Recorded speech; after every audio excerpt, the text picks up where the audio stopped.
Myra Lewis was last seen on March 1, 2014, playing in her fenced yard, outside her home on Mount Pilgrim Road in Camden, Mississippi. On the day she disappeared, her mother left to go run errands. As she was leaving, she told Myra and her sisters to go inside the house, where their father was. Tragically, Myra never made it inside, and she has not been seen since. Myra Lewis was born to parents Erica and Gregory Lewis on November 30, 2011. She was the second youngest of 4 children born to her parents. Myra is African American, has dark brown hair and eyes, and usually wore her hair in braids. She has a cheerful personality and loved bright colors. On the day she disappeared, Myra's father was caring for her 1-month-old sister and playing video games inside the home. Myra's older sister had gone into the house as instructed by their mother, but Gregory said that she had told him that Myra had gone with their mother. Neither Erica nor Gregory contacted the other during that time to confirm the whereabouts and safety of the children. For close to 5 hours, each parent thought the other had Myra until Erica returned from the grocery store at 3 p.m. Once Erica returned, she asked Gregory where she was, and he told her he thought she had gone with her to the store. After the realization that Myra had not been seen by either parent for 5 hours, they immediately started searching the property and the wooded area surrounding their home. Her father claims he searched the property with his ATV and the family's 2 dogs, hoping they would catch Myra's scent. After searching for close to an hour with no closer to finding Myra, her parents contacted the Camden Police Department to report her missing around 4 p.m. Authorities conducted an extensive search of the Lewis property and the surrounding area, but Myra was nowhere to be found. Investigators also searched the family's home, hoping to find clues that might explain Myra's disappearance. However, nothing relating to her disappearance was found. There was no evidence of foul play or any signs of a struggle. However, the home was described by police as extremely cluttered and unsuitable for children, prompting social services to remove the other children from the home. Additionally, a gun was found in the home, and Erica Lewis was arrested due to not being allowed to be around firearms after a former felony conviction. The day following her disappearance, an Amber Alert was issued across Mississippi and neighboring states. The alert included details about her appearance, such as her braided hair, turquoise shirt, and pink shoes, in hopes that someone might recognize her. Despite all these efforts, Myra's whereabouts remain unknown. During the investigation, authorities had a few sightings reported of Myra. The most notable tip came from Memphis, Tennessee, where several witnesses reported seeing a child matching Myra's description at a local hotel. A nursery teacher and a hotel employee claimed to have seen a little girl who looked like Myra.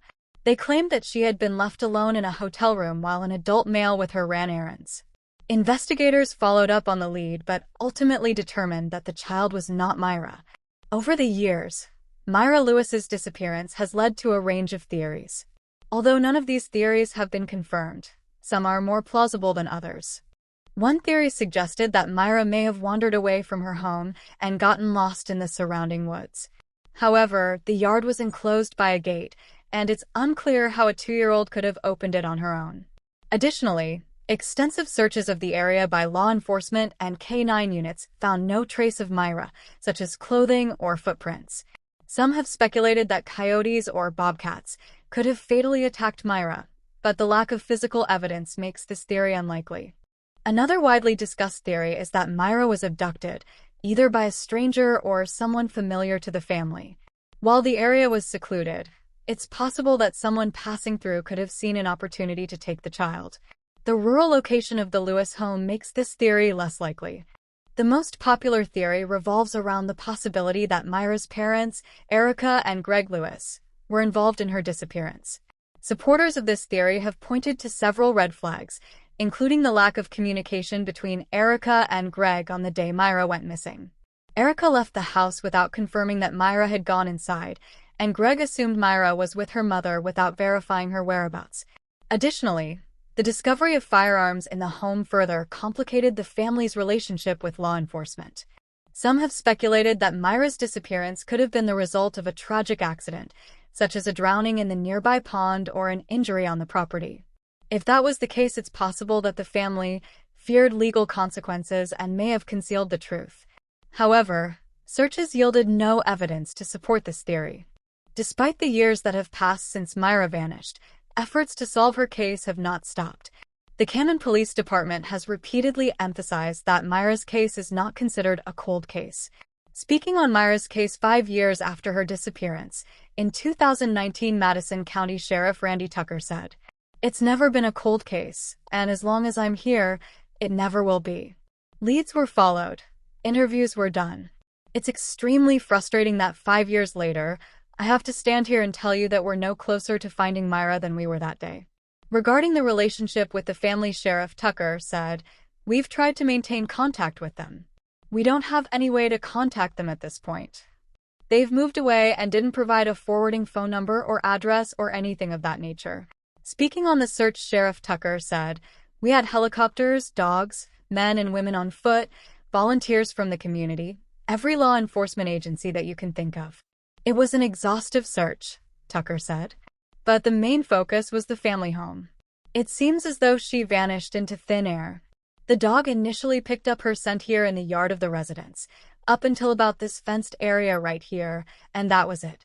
11 years after her disappearance in 2025, Sheriff Tucker sat down with Investigation Homicide podcast. He revealed information that had not been known until now. Tucker said, "Even from the first day of the search, there were things he hasn't been able to shake that lead him to believe the toddler never left the property alive." It started with the dogs. Myra's father, Myra Lewis, said he had tried to track her with his ATV and the family's 2 dogs, but that they'd lost her scent. Law enforcement brought in their own dogs. The first canine was a tracking dog who refused to leave the immediate area of the yard where Myra had been playing that morning. "I'm a former canine handler myself. So, you have to trust your animal," Tucker said. "Their ability to smell is in parts per billion. Ours are in parts per million." The second was a dog authorities hoped wouldn't have to work that day, a cadaver dog. Cadaver dogs are trained to detect gases and pheromones expelled by the body upon death. And that particular canine was very adamant. That dog alerted to the back end of a side-by-side ATV, which we thought was very strange, at the time, because there would have been no need or no explanation, I guess is a better term, for that dog to alert with that child sent to the back of that ATV, he said. "In my experience, and in the experience of, some very tried and true investigators, that tells me that the circle of persons that were involved was so small that there's really, outside of that unit, nothing anyone would know to share with you," Tucker said. "And I firmly believe to this very date that the people that were on that property that day know exactly what happened, know exactly where Myra is, and the circumstances surrounding her disappearance. I really genuinely feel like the parents at some point, their conscience is going to catch up to them, and they're going to, one or both, are going to have to tell what happened," he said. Myra's father, Gregory, exhibited certain behavioral tells indicating guilt, Tucker said. "He had some things to say to me, what I could go do to myself, and things of that nature that I won't repeat here," Tucker said. "He was just completely emotionless. And I would say this as a father, if my 2-year-old little girl came up missing, you would have to pry me away from that scene, from that sheriff's department. I just don't know that I could ever get past it. I would bug you every day. That just hasn't happened. And in fact, this entire family, from father, mother, grandparents, to everybody, has completely vacated that area." Moreover, Tucker said, "Most families who are missing a loved one generally stay in contact with the authorities, while Myra's family has dropped off the map. And I've got a theory behind that, and I don't mind offering it to you at this point," the sheriff said. "People generally, and this is just through experience, whenever they commit a crime, they don't want to stay around for the fallout. They're afraid that the reminders of every day are going to eventually erode their resolve to be strong enough to fight it away, and that maybe they may crack or maybe their emotions are getting the best of them. We have not heard from this family in years. You would hear from me every single day till you found my baby." Tucker still has hope that there are members of the family who may want to reach out but feel like they can't because of certain controlling family dynamics. Tucker tried to appeal to Myra's mother, Erica. "I would beg Erica. I have no doubt in my mind that Erica knows what happened, and I could sit down and look her in the eye, and I would beg her to help me," he said. There was a time where I really thought that Erica wanted to do the right thing. I really thought that in my discussions with her that she was this close, but I think Greg had such a stranglehold on her and the other children involved. I believe he was the intimidating factor. Sheriff Tucker described Greg Lewis as a shrewd, intelligent man. He is very good at dissecting what investigators say and controlling the conversation, Tucker said. But what really sits with him is the father's apparent lack of interest in the investigation. I can tell you how callous this guy is. Whenever we got the initial call and responded, when I walked in that house, he was sitting on the couch in what we call a wife beater, a tank top undershirt, playing a video game, Tucker said. My assertion here tonight is that the people that were in that house, those children, Greg, Erica, and quite possibly the grandparents, know what happened, but I'm not sure anybody outside that circle has any idea of what happened. Adding another layer to the story is that there were reports from school employees that Myra was not at school the Friday before she went missing. There were some statements made that possibly a day or so before Myra was reported missing that she wasn't at school and didn't ride the bus, where the parents said she did, Tucker said. And there were a lot of misstatements made by both parents as to whether Myra was with the mother and grandmother at different locations throughout town, and which days, and what she was wearing on those days, as compared to what she was wearing the day she was actually reported missing. I mean, there are numerous finite details that just simply do not add up. Myra has been missing for 11 years. If she were alive today, she would be 13. This case, the sheriff said, will be open as long as he has anything to say about it. Anyone with information that can help Madison County investigators with the case is asked to call the Sheriff's Department or Crime Stoppers at 601-355-TIPS, 8477.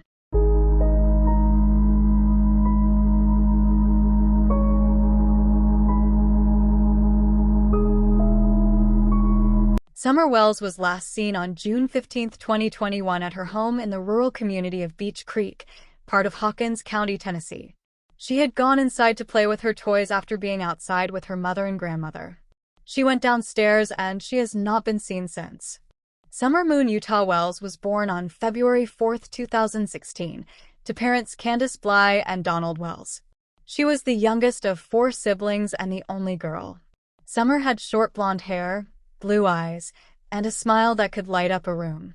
On June 15, 2021, Summer was reported missing by her parents around 6:30 p.m. Summer Wells is missing. She's 5 years old, 4 foot tall, blonde hair, last seen wearing a pink shirt and gray pants, said Hawkins County Sheriff Ronnie Lawson just a few hours after Summer was reported missing. As soon as the news of Summer's disappearance broke, the search was on. Early on, Tennessee Bureau of Investigation received a tip that a red Toyota pickup was seen in the area near where Summer disappeared. Investigators are still looking for the driver of a red or maroon Toyota Tacoma. The TBI stresses that the driver is a potential witness, not a suspect. The pickup is possibly a 1998 to 2000 maroon or red Toyota Tacoma, with a full bed ladder rack along with white buckets in the truck bed, a June 26 TBI release states. Candace spoke about the search for the truck at the end of June. I wish they would come forward and explain themselves. If you're not a suspect, at least come forward and say what you've seen.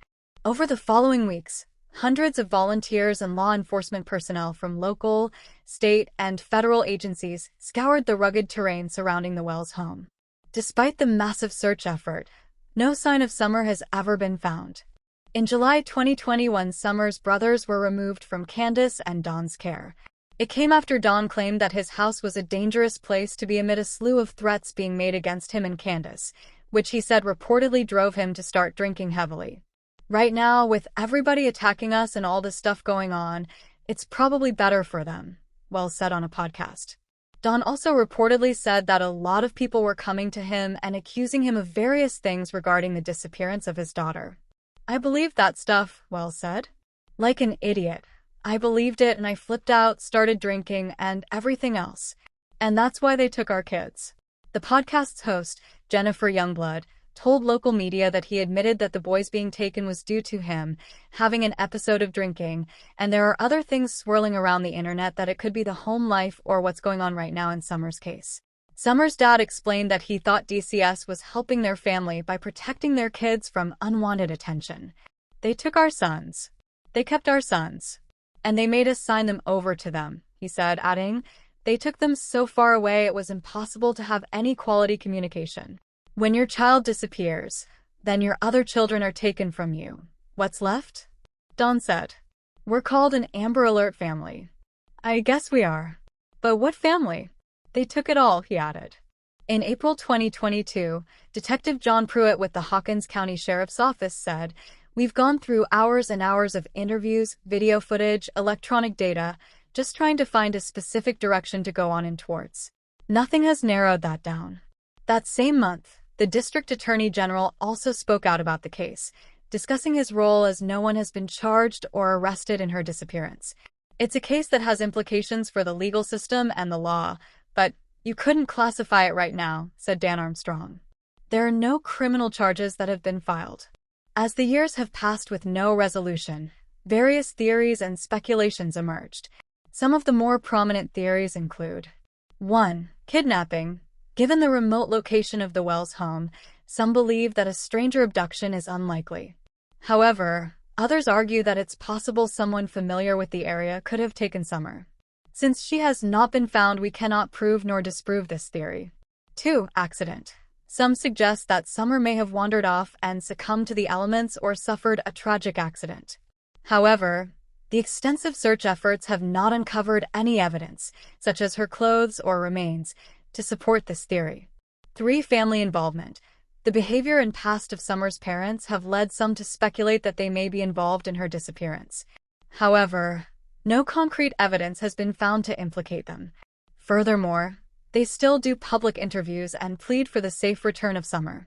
On February 9, 2025, Summer's parents posted a collection of photos of Summer and wrote, "Happy birthday, Summer Moon Mommy and Daddy love you, and miss you more than anything in this world." Also on that same day, the TBI and Hawkins County Sheriff's Office both released statements that the case is still ongoing. On the 3rd anniversary of her disappearance, the TBI released a video of TBI Criminal Investigation Division Assistant Director Josh Melton speaking about Summer's disappearance.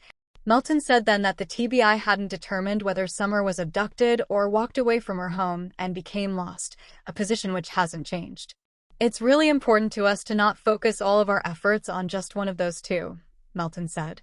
"We continue to focus on ground search efforts.